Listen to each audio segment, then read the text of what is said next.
রূপালী? এই রূপালীটা আবার কে রে? এই নামটা তো আগে কোনোদিন শুনিনি। আরে চোদনা, তুই কি শুনবি? আমি তো নিজেও কোনোদিন শুনিনি। কালকে রাত্রেবেলায় নাকি আমি মাল খেয়ে নামটা বলেছিলাম, যার জন্য আমার বউ আজকে আমাকে ছেড়ে চলে গেল। শুধু এইটুকু বলার জন্য তোর বউ তোকে ছেড়ে চলে গেল?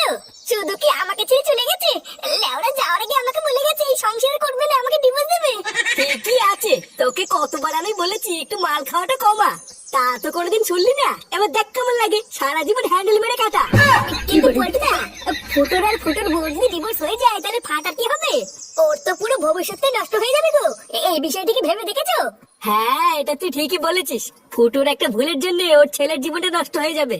দেখ ফুটো, তোর ছেলের মুখের দিকে তাকিয়ে তুই বড় আজকেই তো শ্বশুর বাড়ি গিয়ে তোর বউর কাছ থেকে ক্ষমা চেয়ে নে গিয়ে। এখন বলা কি যায়, তোর বউ যদি একবার ক্ষমা করে দেয় তাহলে দেখবি সব আগের মতন হয়ে গেছে। হ্যাঁ রে ফুটো, ও পল্টুদা যা বলছে ওটাই কর। লেওড়া কেন? আমি কেন ক্ষমা চাইবো? আমি কি ইচ্ছা